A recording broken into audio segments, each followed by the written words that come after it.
I'd like to welcome everybody to the final day of the Commonwealth People's Forum. I'm Mr. G. It's been a pleasure to be hosting these events over the past 3 days. As with always, we have the health and safety, so if the fire alarm goes off, please make your way to the nearest exit signs. Don't stop to collect personal possessions and do not use the lifts. The assembly point is on the lawn outside. Yesterday's theme was the politics of hope, taking on injustice within the Commonwealth. And I guess that this was particularly apt as it was due to the power of the Commonwealth gatherings this week that the injustice faced by the Windrush generation had to be acknowledged. This whole experience has been somewhat of a journey of discovery for me, and I've enjoyed having conversations with many of you, and I've been inspired by those of you that have been fighting injustice for decades. As a poet, I often wonder how I fit in with such struggle, and I was very much moved by the words of the Zimbabwean artist Owen Maseko, who'd been imprisoned for his art, and he said that we must all use whatever creativity we have to get the message of freedom across. But once the message has been delivered, how do we hold governance to account? Which brings us to today's theme, which is accountable governance, understanding the imperatives for a renewed Commonwealth. And so we will be starting today's discussion, which will be a tale of 3 cities, and I'd like to introduce to you the chair, Gillian Slovo. Thank you.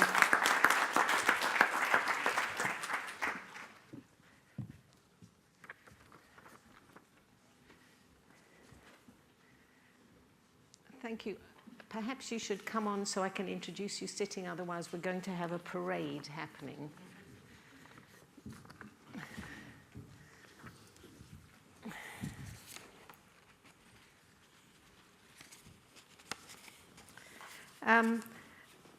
Welcome to what I think is going to be a fascinating discussion on the general issue of accountability in governing, especially in local government. And I know how interesting it's going to be because I know how distinguished our panel are. So they are, from my right, Mr. Khalid Belisle. He is the elected mayor of Belmopan, the capital city of Belize, and he was elected in 2005 and re-elected for a second 3-year term in 2018. He's responsible for the daily administration of the city. His focus, outside of the continued upliftment of the city's infrastructure, is a renewal of the compact between the city and its residents, with a particular emphasis on engagement and inclusiveness. He also has previously served 2 terms as aide to Belmopan area representative John Saldivar. To his right is Mr. Matthew Ryder. He's the Deputy Mayor for Social Integration, Social Mobility and Community Engagement. He leads the promotion of active citizenship across London and makes sure City Hall uses the best methods for measuring levels of social integration. He's a QC with a long-standing professional and personal interest in social justice, social mobility and community engagement. He sat on a number of influential panels and working parties, including he is sitting on the current LAMI review on Black, Asian and minority ethnic representation in the criminal justice system. And on his right is Mr. Babatunde Fashola, who is the Nigerian Minister of Power, Works and Housing, a position he has held since 2015. He was the 13th governor of Lagos State in 2007 and was re-elected for a second term in 2011. He's an advocate with the rank of the Senior Advocate of Nigeria, and he was also the chairman of the Strategy Committee of the All Progressives Congress, which drafted the 2015 manifesto of the party. Welcome all. And just to tell you who I am Gillian Slovo. I'm a South African-born playwright and novelist who, although I've lived most of my life in Britain, still feels very strong bonds to my mother country. We have, well, actually less than an hour since we started late. We will talk for some time and then I will open the hall up for questions. So we're talking about a tale of two cities. And Mr. Fashola, when I was thinking about this, I thought that mayoralties in London are relatively new to our city. They've certainly started when I was a conscious adult. And one of the things that I've noticed about them is that the mayor often gets a much better press than any of our other politicians. That people are more in favor of a mayor, even if they come from a party that we don't vote for, than they generally are for MPs who come from a party that we don't vote for. And I was wondering, given that you are a minister now and have been a governor before, whether there is something easier about governing a city to please people or to get people to feel part of the city than governing a country. Could you talk a little bit about that? Well, happily, I don't govern a country. I help the president to superintend one of his departments, which is my ministry. But I think that the reason why there is perhaps a sense of better connect with subnational heads of government is that they are the most impactful in terms of what government should mean to people. And the national heads are perhaps more remotely concerned. And I like to stress this by examples I gave when I was governor, especially when disasters happen. Human beings are the immediate victims of disasters. And what national governments heads do is just make a helicopter ride, say hello, and leave. But the burden of resettling people, providing water supply, getting schools back up, is that of the head of the municipal government. And in that sense, that is why there's a greater connect to them. And I'm sure in the course of our conversation today, some of the issues that have been highlighted, how to make that level of governance more responsive, knowing really that if there were no problems, the necessity for government wouldn't exist. Mm-hmm. Thank you. And Mr. Belisle, can you talk to me a bit about, when you first took on this job, what were the biggest challenges facing you? And if you could also talk about it in relation to accountability and how you could work out, you know, whether your position was accountable to people, how you could better that. Certainly. I think one of the primary issues or challenges facing myself when I first assumed the office roughly 3 years ago was that of getting the community to buy in to the ideas that we had proposed as we campaigned for the office. In terms of accountability and whether or not we should be accountable to the people, of course we should be. It's public resources and finances that are being spent by municipal governments around the world, really. And so one of the things that we have attempted to do is to make the spending as well as the collection of those finances quite public in terms of not only posting them on our website, in terms of putting out the monthly financial reports, in terms of having audits done internally, as well as by external audit firms, as well as by the national government audit department. And so in terms of accountability, it's without a question that, you know, you must be able to illustrate to the citizenry exactly how it is that you are going about the administration of the city. Is it a good job being a mayor? It is. It is. Why? It is. You get to have an immediate and direct impact on the residents of your municipality, as the good gentleman alluded to. I think we're more accessible. We are on the ground day in and day out. We see the problems. The problems are brought to us first and foremost. You know, it's a tendency to come directly to City Hall to have any issues that you might be faced with or that are plaguing you addressed. Going to your MP might take a little longer. Going through the national government might take time, but I think that municipal governments, local councils have the ability to respond quicker and in a tangible way. Mm-hmm. And what about you, Mr. Ryder? Your responsibility is for inclusivity. What were the challenges facing you when you took on this job? I think the the biggest challenges really was trying to develop a new way of thinking about how you have inclusivity and integration in a modern global city like London. I think the debate that we've often had is about equality and diversity. And 20 years ago, when I was practicing as a lawyer, it was clear that some of those concerns about equality and diversity were sometimes embryonic, sometimes quite controversial, sometimes not mainstream. And as a result, I think we've gone on a journey, most societies have gone on a journey where they've understood that issues of equality and diversity, whether it's gender equality, ethnicity or whatever, are now mainstream concepts. So the challenge in a sense for me was to look at how you develop something as diffuse or as some people consider to be as difficult to understand as social integration or community engagement, and how you turn that into something which has intellectual rigor, how you develop it into a mainstream policy so that it underpins everything that the local government is doing. And also for myself, what was very important is how you subject your policies in that regard to the same kind of rigor that you would any other area. So I'm speaking very much in general terms here for reasons which I've sort of will be obvious to anybody in London. I can't speak about individual policies. We're just about to have an election, so he can't be seen to be electioneering in favour of any party.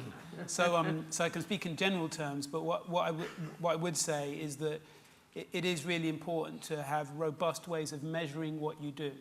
And speaking to what was just mentioned there, is accountability in the modern environment means making your information accessible and being ethical in the way you handle your data, being literate in the way you handle your data, and making sure that the data and information which underpins your policy and which you gather through your policy is accessible to everybody and is subject to scrutiny, not just by those who you're interpreting it for in the way you interpret it, but for those who want the material so they can interpret it and examine it for themselves.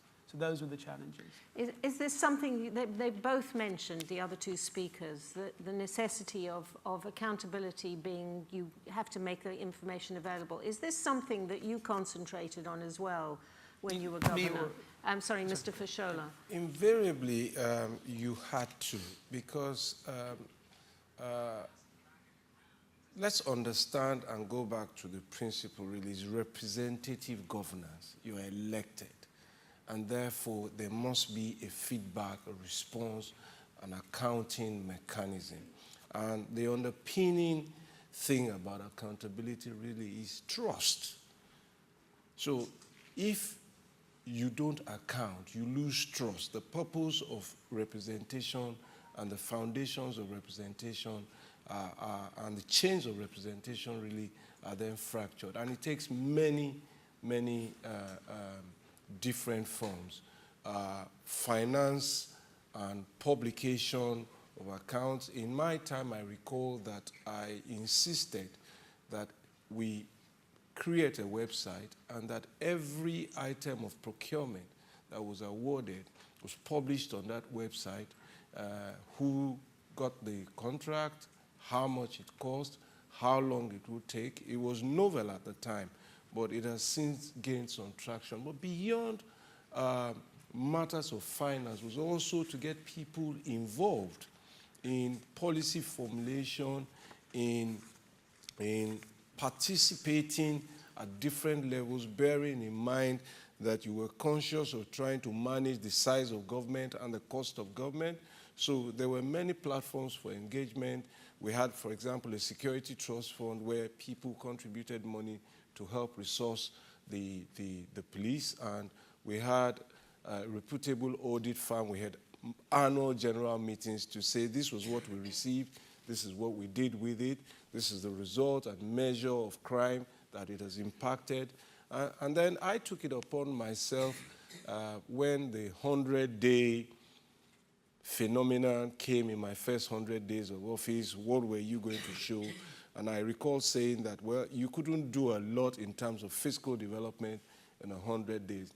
But beyond 100 days, I commit to all of you that every 100 days, I will come back to tell you what progress we were making. And how did you do that telling? Did you do it online? Did you do it? Town hall meetings, largely moving from one part of the state to the other, sometimes excusing myself and sending out commissioners in groups and panels and watching feedback. So, but we did that every 100 days till I left office.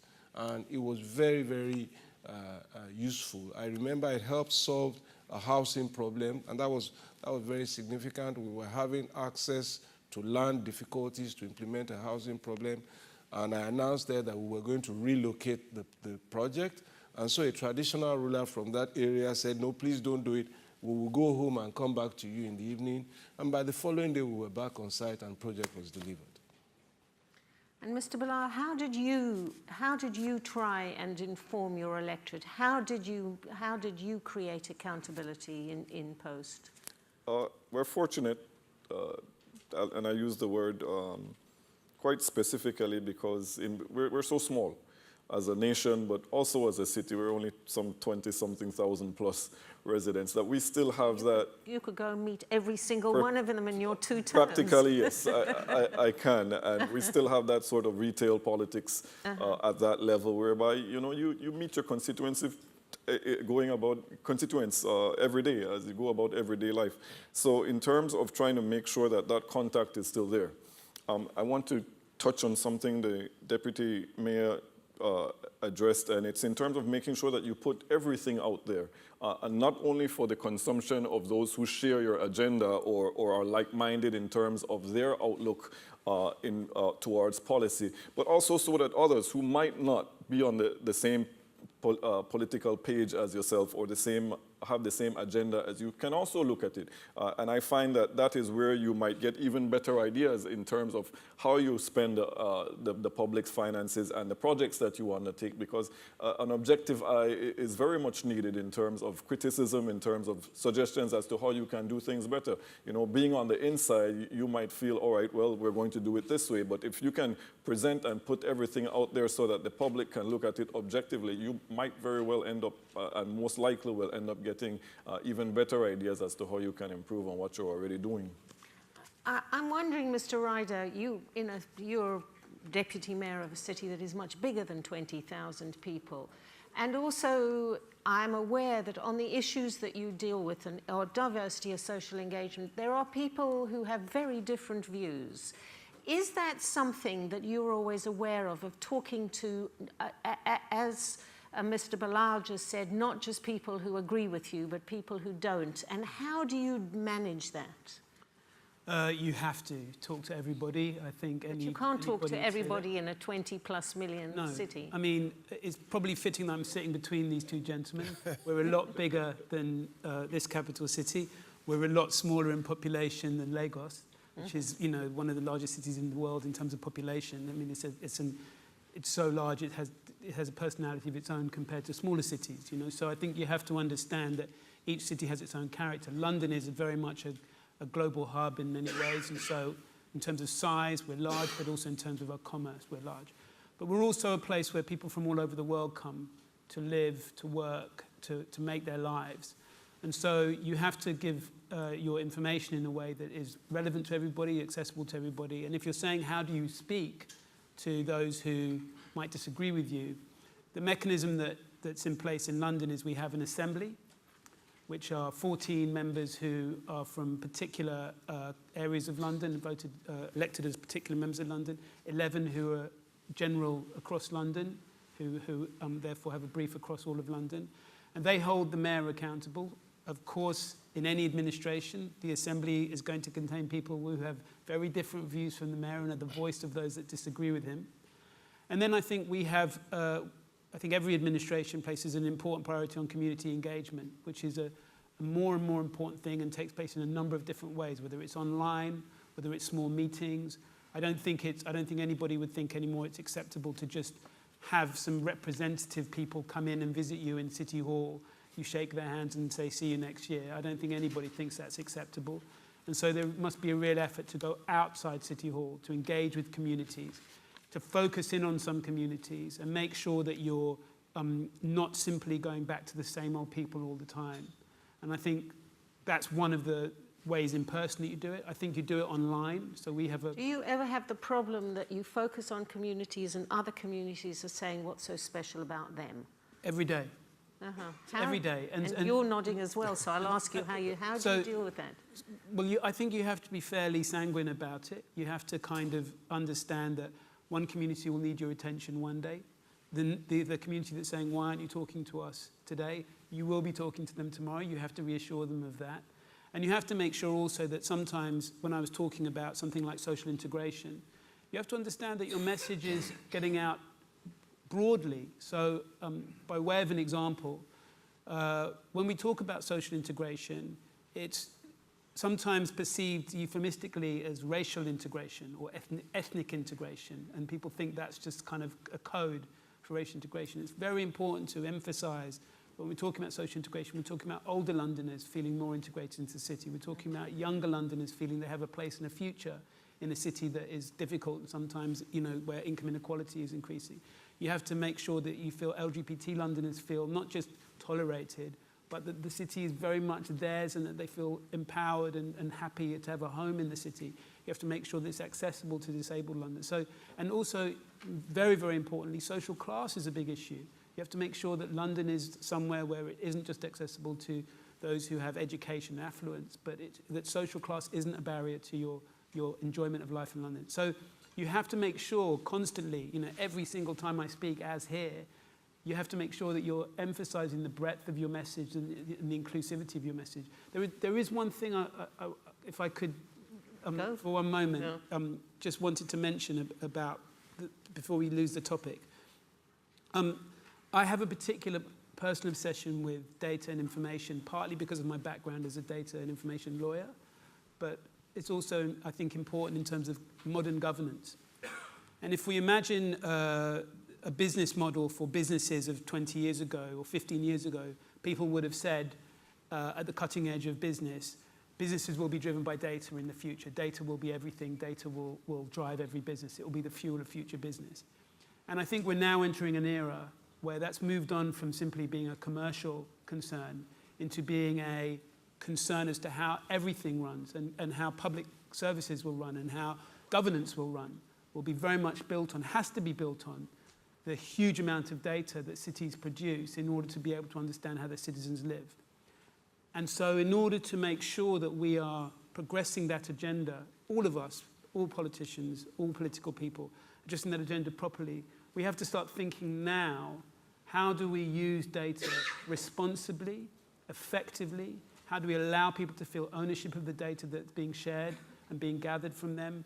And not be afraid to then use that data in a way that makes the city more effective, but make sure we are being careful, considerate, proportionate, accessible, legal in the way we approach a new challenge, which will be data-driven cities. Which is a particular challenge given all the stuff we now know about Facebook, etc. That's why I mentioned it. Yeah.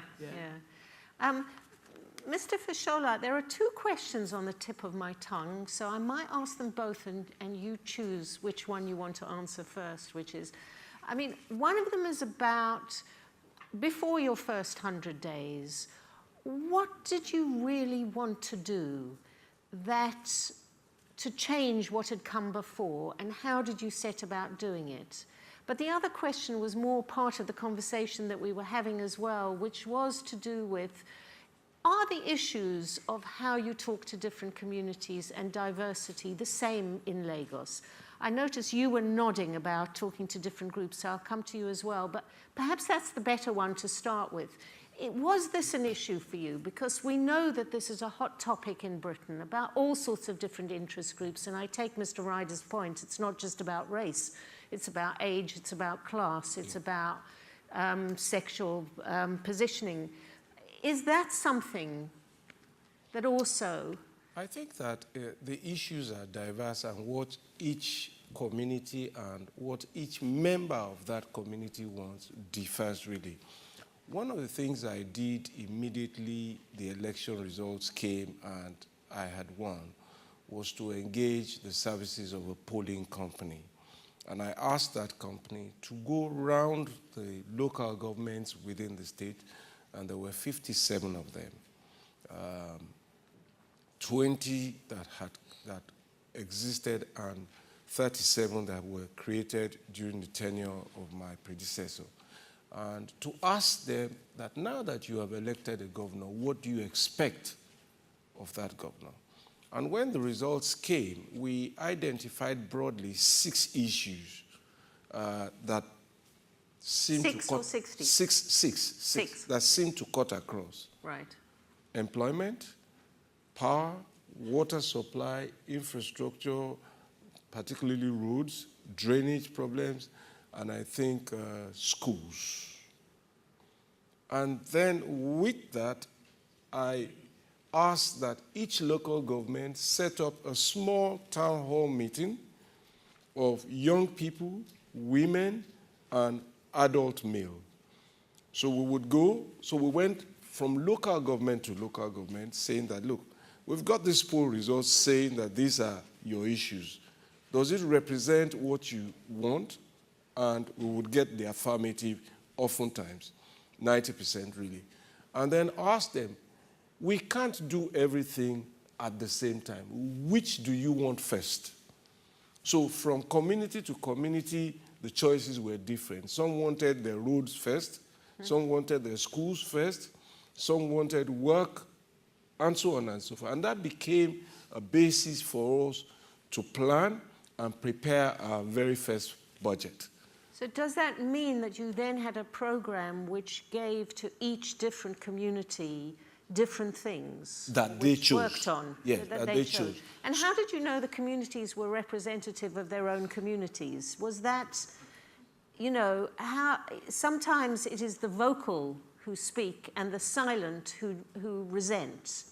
Truly, you can't discount the possibility of misrepresentation, but you also cannot prescribe for the community who their spokesperson should be. But we allowed local people to constitute the team that we were going to meet with, and largely there were no dissents. And because that was important, we were paying attention. And one of the things I did was to embed my team almost like flies on the wall in the audience to get concurrent. So we always went back to the office to say, okay, how good is what we've picked up? And then in this local government, this is our priority for this budget year. This is our priority for next budget year. So that became a working document for my first tenure of 4 years. And now going back to the first question was... The challenge facing you. Well, there were so many challenges, but I think the one that hit me fully in the face was the security problem in the first week. And so all of my plans took backstage because we were having then bank robberies almost twice or thrice in a week, and there was really no response. And the police was national. So, and it just reached tipping point when a young lady was murdered and robbed and murdered for a handset, it's a telephone set. But thankfully, and I've spoken to the Security Trust Fund earlier in my remarks, that we just got everybody to get involved. Got the bankers, the elite, the media, that look, we need to resource the police, because I then found out that that was the main problem. Even though they were a national police force, I then traveled to see the president, that I can't fold my hands, my people are being killed, so I need your approval to import firearms, to import bulletproof vests, and so on, so to keep the police, put them on an insurance for death and disability, generally to motivate them. And they responded, and within a couple of months, there was no bank robbery, and we had no attempt for 2 years after that. And our capacity just to respond to violent crime improved from then on. And presumably the morale of your police force. Oh, amazing. I mean, it was really something to behold. And we started giving citations for bravery, for results, and the annual meetings were really the policemen and women show. And they felt a sense of appreciation for the sacrifice they were making to keep all of us safe. So what you're also talking about is making the community understand the police is part of them rather than separate from them and there to serve them. Oh, yes. And yes. the police to feel that the community likes rather than hates them, which can happen with the police. Oh, yes. Interesting as you make that. I recall we have a couple of festival occasions, Christmas, Easter. And one of the things I recall often saying was that, have you visited your police station on Christmas Day? Did you take some food to them? Did you take some drinks there? And it doesn't matter the quantity, but it's the gesture that you remember that they are there. Feel a sense of appreciation. And also asking the police when I interact with them to ask their officers to just go visit, knock on people's door and just ask if everything is okay and create that bond and trust between the police and the community they serve. What about you, Mr. Belisle? You were nodding when Mr. Ryder was talking about how do you get to hear the voices of people who disagree with each other. Can you talk about that and also about what your challenge was when you started? Certainly. I think a big part of it is ensuring that you communicate effectively with the residents of your municipality, your city, your town, whatever scale or size that you might be administrating at that point in time. A big part of what has traditionally happened is that the politician gets elected. They say, well, I was supported by the majority. They clearly want us to follow through with the plans that we had outlined as we campaigned. And so there is really no room for dissenting voices. We will ignore those with a different point of view. And I think that is the old politics that we sincerely need to get away from as quickly as possible, because those dissenting voices have the right to be heard. And it is coming in most cases, unless there's a blatantly political agenda driving it. It is coming from a place of he who feels it knows it. And so I'm experiencing this, and this is particularly why I'm making this interjection into the discourse or into the decisions that are being made at that point in time. And so I think that is extremely crucial. In terms of community participation and having people involved and feeling included, the community must also be made to feel that their voices are being heard. You know, it's one thing to call a town hall meeting, for example. I do that in Belmopan, population, let's say 20,000, and 200 people turn up. That's 1% of the residents in the city. It is that 1% that is clearly the most vocal. I would interpret that as extremely interested in what is happening in terms of the administration of the city at that point in time. But then you have to account for the other 99% that are not there.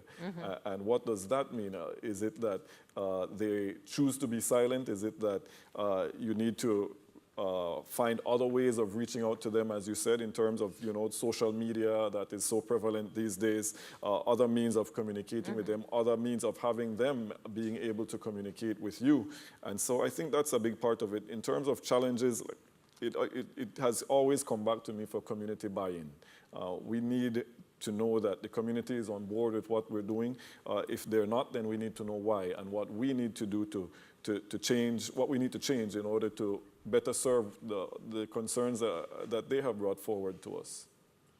And a challenge when you first started that?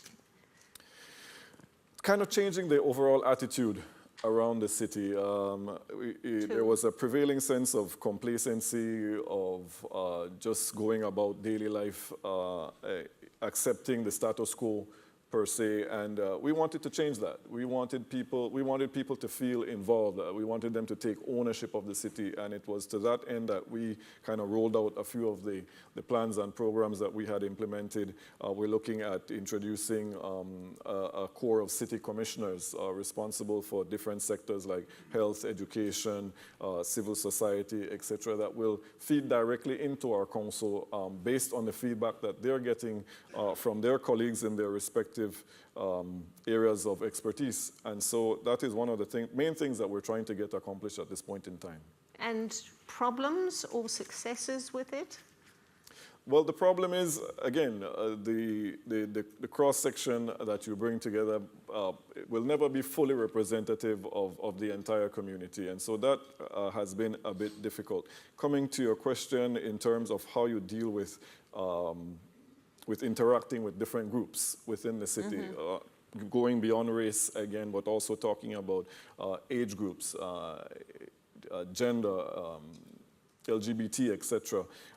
That is also extremely important in terms of making sure that you're not excluding anybody, that everybody has that, at least the opportunity, whether they avail themselves of it or not, that they at least have the opportunity to have their voices heard and to have their considerations taken into account as you plan and chart the way forward, making sure that you incorporate the feedback that you get from them into your vision, as well as the things that you execute in terms of your programs. A lot of you all have talked about the necessity to listen properly to people. Do you, and I'm asking you this, Mr. Ryder, sometimes feel that you need to find a way of getting the people to listen to each other better and to listen to actually what's happening better? Is this something that ever feels to you like it's not just a one-way street, and how do you get the other?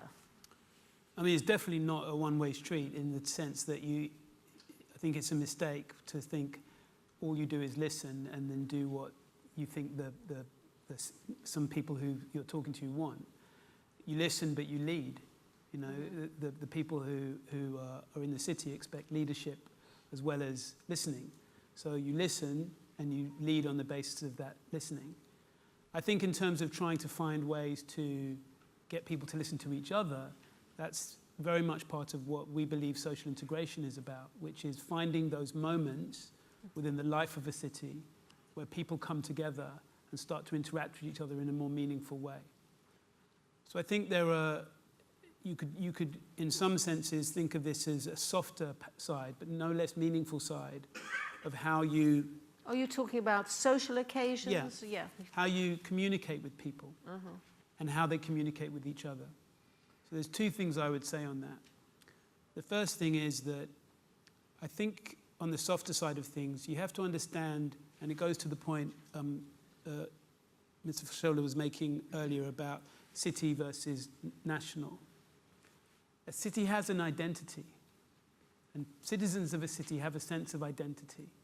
And that's sometimes a more cohesive sense of identity around a city than it is around a nation. Because you come together as Londoners, sometimes in a more cohesive way than you might come together as members of the United Kingdom.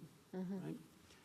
And so I think if you're governing a city, you have to have a sense of deference, but also understanding of what that identity of the city means to the people who live in it, and to be going with the flow, but also understanding the tides of that identity and what it means to people. Because once you speak to people's identity as citizens of a city, they join with you in trying to feel that they're all part of the same sense of who they are.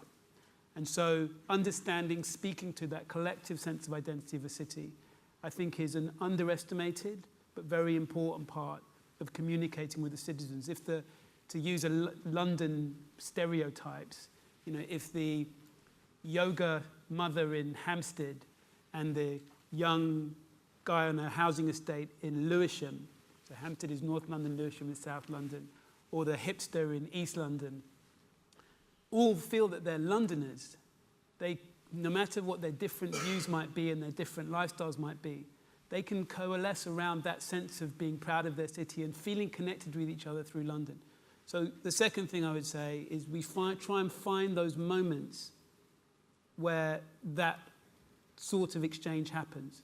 So an example might be the early years of having children, where people can be more open to meeting new people than in other situations. But there are lots of examples, and the last administration on the mayor, this administration, you know, anybody looking at governing a city is trying to find those occasions where to go to your point, where people can speak to each other through that part of your life. It can be the arrival into a city, when you're first there and you're most open, or you're moving to a new part of the city.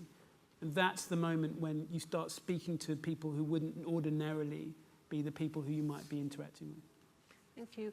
I'm going to open it up to and thanks for your hand up already, but I'm going to ask one last question to each of you in turn, starting with you, Mr. Fashola, which is, we are talking about accountability. So one recommendation for making accountability better, and also any thoughts on how the Commonwealth could help? Tough one. Well, I think that the one recommendation that I would make is increase communication and accessibility, really, and letting people know what's going on, and that's the basis for accountability. And what then follows from communication is the process of interrogation, and that, for me, underpins the social contract of representative governance. And any thoughts on how the Commonwealth could improve accountability in governorship? Well, it's difficult to make a prescription, given first the diversity of the Commonwealth itself, and its in terms of its people.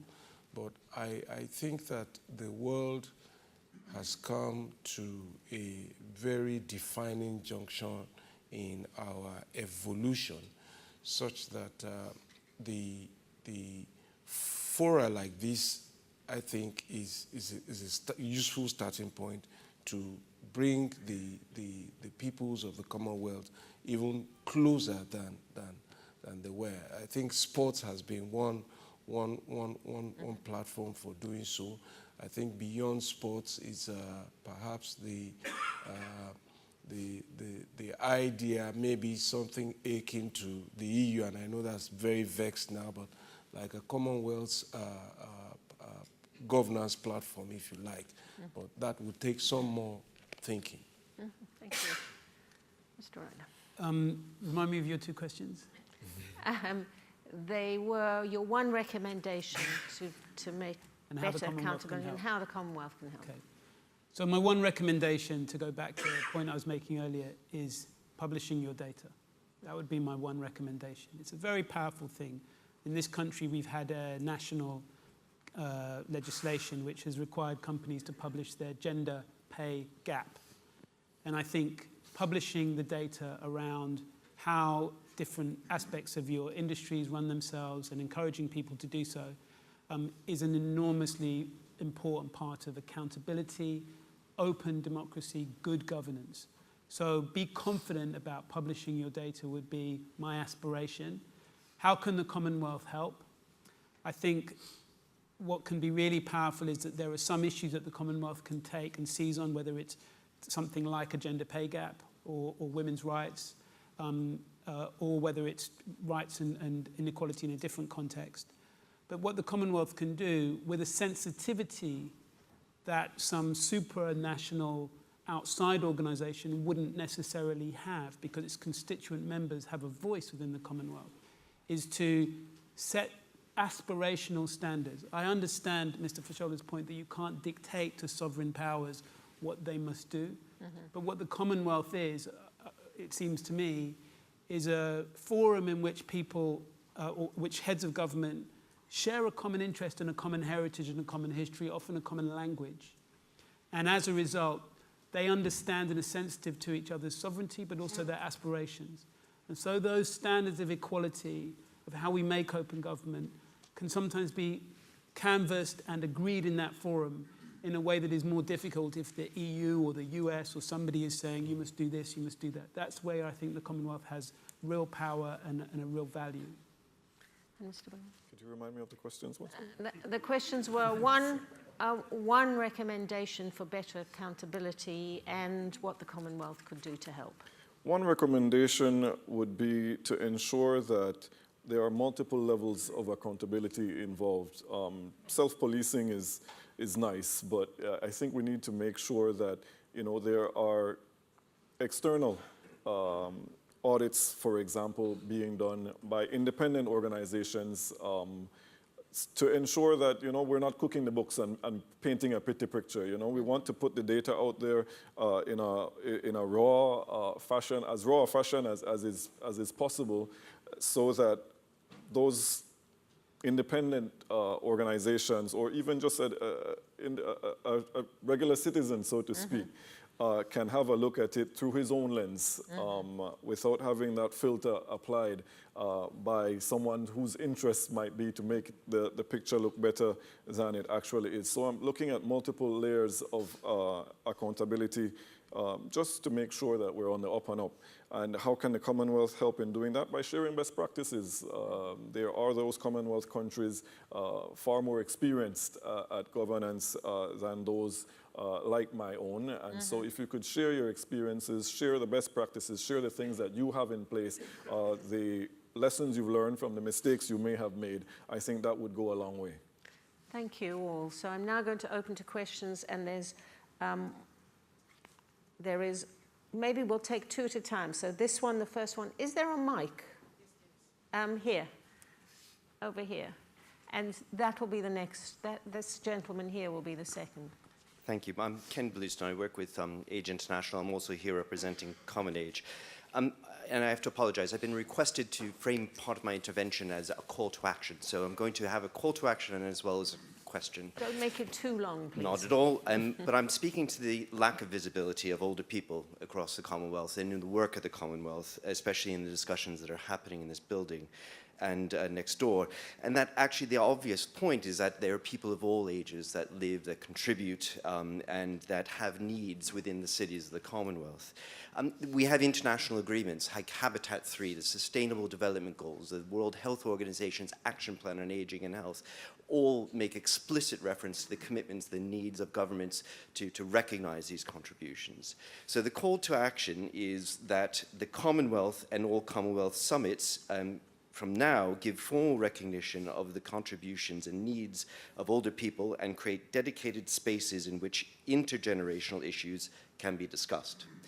My question is, I'd be very interested if yourselves as leaders of cities have any experiences of the activism and the contributions of older people in terms of accountability in your own cities.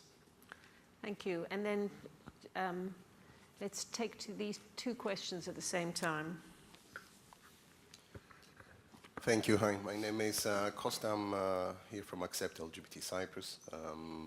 I come from a small city myself, in comparison with Lagos, definitely, London.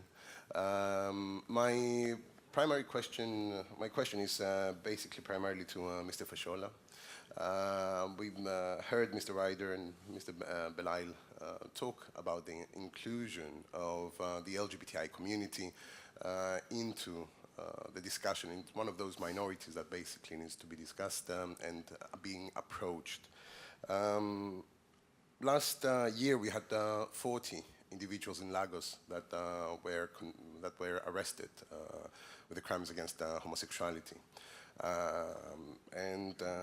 My main concern is, Mr. Fashola, you talk about communication, yet during the time that you were a governor, you actively went against homosexuality, mentioned that there needs to be a prevention of the rise and spread of homosexuality. So a genuine question is, how would one expect the LGBTI community, which in Lagos, correct me if I'm wrong, I think Lagos is about 20 million, so we're talking about 2 million inhabitants. It's much bigger than the whole of Cyprus. How would you expect to open channels of communication with the LGBTI community if this is a public statement that's being made against homosexuality? Thank you.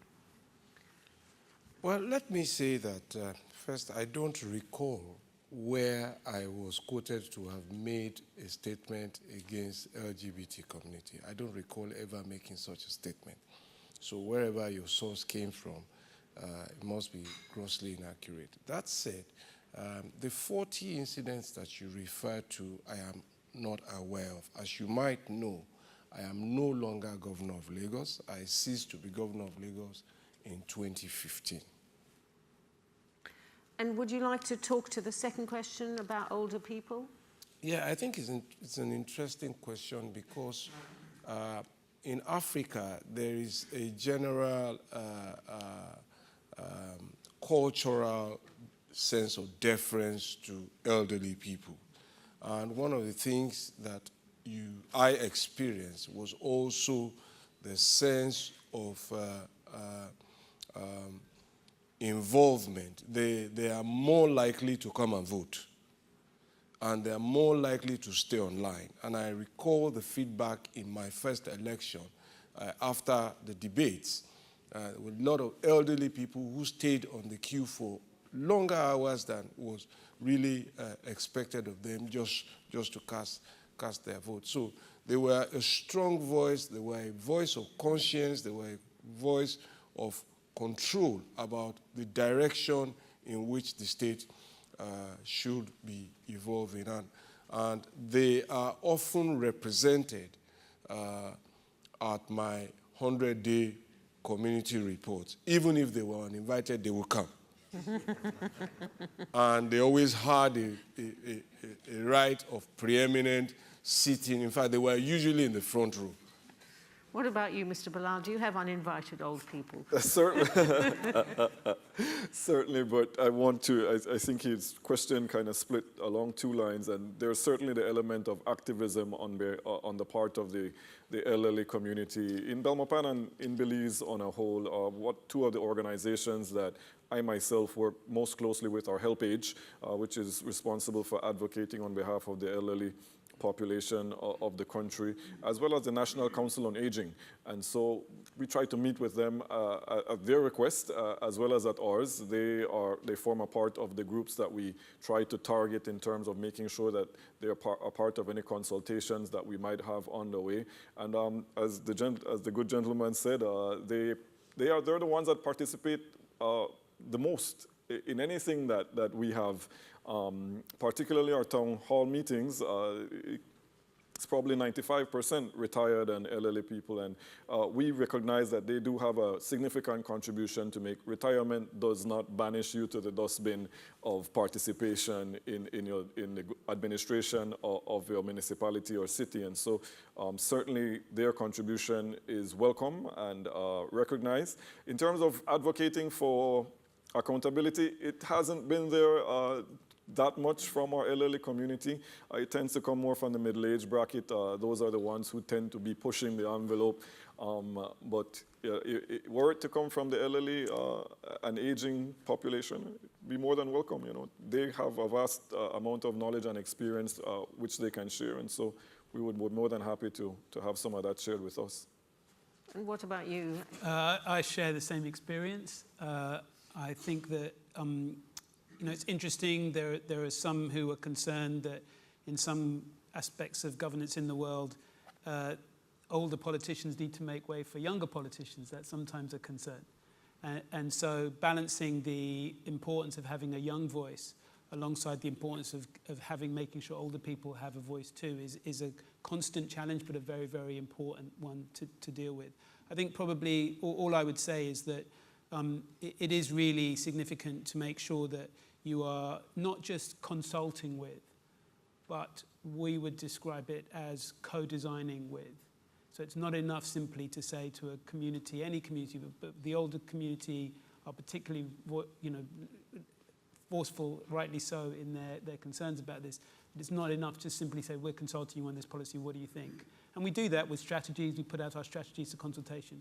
You must design them with those people. Mm-hmm. Two more questions, and in the interest of diversity, I'm looking for women since we've had two men, but I don't see any, so here's one. Here's one.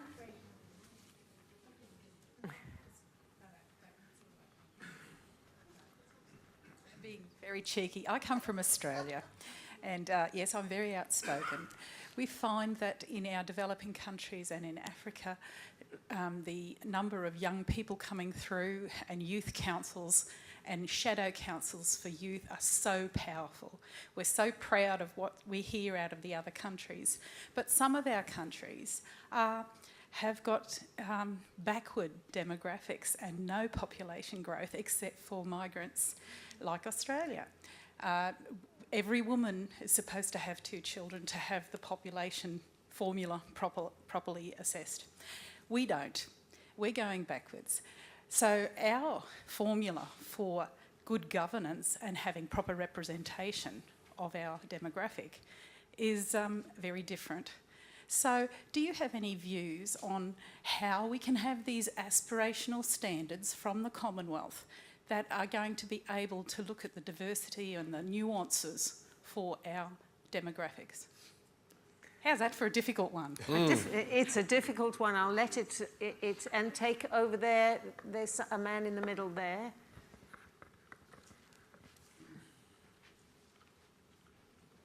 Okay, thank you. My name is Husiami. I'm from South Africa. I was just wondering, if we were to have a panel of local people to give their own experiences in terms of your leadership, was there going to be any correlation of what you're saying and what ordinary people have observed? What I'm saying this is that years back, we had a peer review mechanism where we expected to present a country report. The government had its own report, and us ordinary people had our own report. And there was nothing similar in those two reports. So I'm just saying, if we had ordinary people sitting on the other side and relating their observations, I wonder what could have happened. And we're talking about accountability, the former mayor of London. Yesterday, the Prime Minister apologized. I wonder what is your take on that, if you speak about accountability on the treatment meted to the migrants. And communication, maybe as South Africa, we should learn from Nigeria if the former mayor speaks about effective communication. You know, many of the leaders that we put in power are more partisan than more people-oriented leadership. So for me, it's a very concern when we speak of communication. We're trying, trying to deal with issues of local government and metros. So maybe there's a lot that we need to learn from, our counterpart in Nigeria. But my concern was, I wonder if people were sitting there, what was going to be their response? Thank you. So would you like to answer the question specifically about Windrush, the people from Windrush? I'll go two real quick. On the Windrush, first of all, I would say my mother came to this country from Jamaica in 1961. She was a Windrusher in that sense, and I am the child of a Windrush immigrant. So to ask me what I think of the experiences is probably not the easiest question for me to answer with the constraints that I'm under. Other than to say I think that the sooner that situation can be resolved in a way that's satisfactory to everybody. Sorry, a bland statement, but because of the constraints I'm under to do with electioneering, I can't go into a lot of detail. But you could probably imagine my point of view given my heritage and my background and my family's background. In terms of the point about different reports, can I just say something on that? I think you hit a really interesting and important point, but I think it's important because it's something we need to be really careful about. I think there is a conception that those who sit in situations of political leadership, whether elected leaders or appointed civic leaders like myself, are out of touch and are going to be some form of elite who are going to not necessarily provide a report that if you had ordinary people providing, they would provide. And there may well be good foundation and good reason why people can have that concern because of previous history. But going too far letting the pendulum swing too far in the other direction is where we swing into a populism and a populism about issues that are sometimes not necessarily based in the full picture. And so we shouldn't lose, while we're trying very hard to cope with the problem you are identifying, which is that political leaders need to be representative of the voice of the people, we shouldn't lose sight of the fact that representative leadership from those who have the full picture and the full information is an important aspect of democracy. If you allow decision-making and reports and thoughtful ideas of policy, to simply descend to the crowd, you're going in a dangerous direction. So you need informed decision-making from good, responsible leaders that need to be in touch with ordinary people, but the two things must sit together, in my personal opinion. Otherwise, you swing from one extreme to the other, and it doesn't take much for us all to imagine a situation where people are elected on a platform of populism that isn't necessarily the right one. Thank you. And I'm getting signs of cut coming to me. So unless you two would like to talk very briefly to either of those two questions, is there something that you would... I think the point to make first on demographic issue is that it's a front burner issue. We are a large human family in many parts of the world, and I think issues of common global objectives have evolved under first the MDGs, now the SDGs, but it would require local, national, and state action from each family to understand that the more we become, the more pressure we put on the resources that we can create to sustain life. And speaking about data, for example, I can anticipate that just as we're struggling for enough clean water, maybe in another 2 decades, the real fight may be about bandwidth and accessibility to connectivity, because data technology is replacing so many things we do. But and that everybody then has a responsibility to create, in terms of procreation, what you can manage. The other point, just to speak to that, is to go back to the point first about representative governance, and also to say that, as I said, government exists because there are problems. So, and to understand the public officer appointed or elected, more so those elected, to understand what the mindset is. Somebody who just says, give me all your problems. That's really what the person is saying. And no matter how much that person really tries, it is impossible to have every member of the public say that he did well. Because really the gold standard is not the greatest good to everybody, but the greatest good to the greatest possible number. So there will be voices of dissent, without a doubt. Thank you. And would you like to answer any of them? Just very quickly on the point of accountability and whether the reports from the common man in our municipality or city would kind of mesh or align with what we have presented here. There's always room for improvement, Rhoda, without a doubt. I will be the first to say that I am not as accountable to the people of my municipality as I should be. But it doesn't mean that I don't strive towards that and expect them to hold me to that standard. And so that is, I think that is the mindset and the approach and the mentality that any good leader should really take on. Thank you all three. We could have gone on, and they were sorry we couldn't answer more questions, but thank you very much. And Emma is now leading you on the Glisser. Indeed. Good morning, everybody. Thank you very much, Gillian, and the panel for that rich discussion. Many of you will know we've been using a polling app called Glisser at the forum to gather more of your responses and opinions, and indeed questions. And I also apologize, because I know there were questions coming through for this panel that we didn't have time to take those, and we didn't have time to take all the questions from the floor either. But we've now got a few polling questions, which we'd very much like you to answer, please.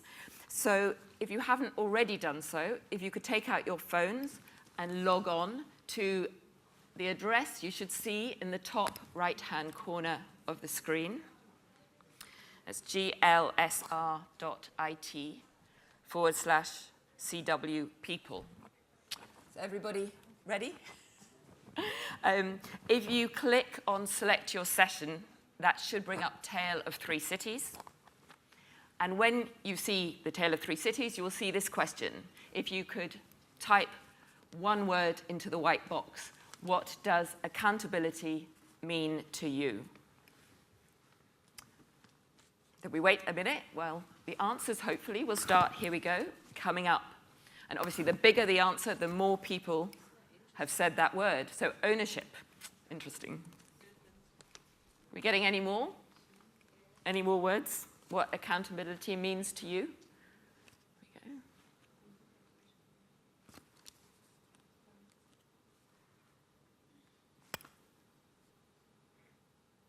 we go.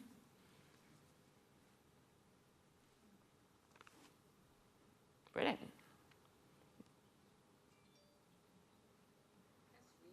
Wow, so transparency and ownership, obviously the two key words. Thank you very much. I think we're ready for the next question. Thank you. Okay, so do you feel the needs of people are taken account of in your city? You get a choice, 1 to 5 stars. Obviously 1 being the lowest and 5 the highest. And we'll start to see, here we go, pretty much in the middle. I think, oh no, towards the wrong end of the spectrum, I think, there. Yeah. Obviously, lots more work to be done in lots of cities around the Commonwealth. Okay. So 10% lowest, 10% highest. Okay, lovely. And the next question, please. What are the biggest challenges that you see in making cities inclusive? And we're looking here for a one-line answer, kind of like Twitter, 140 characters or so. And again, we should start to see the answers. One-word answers, pretty much.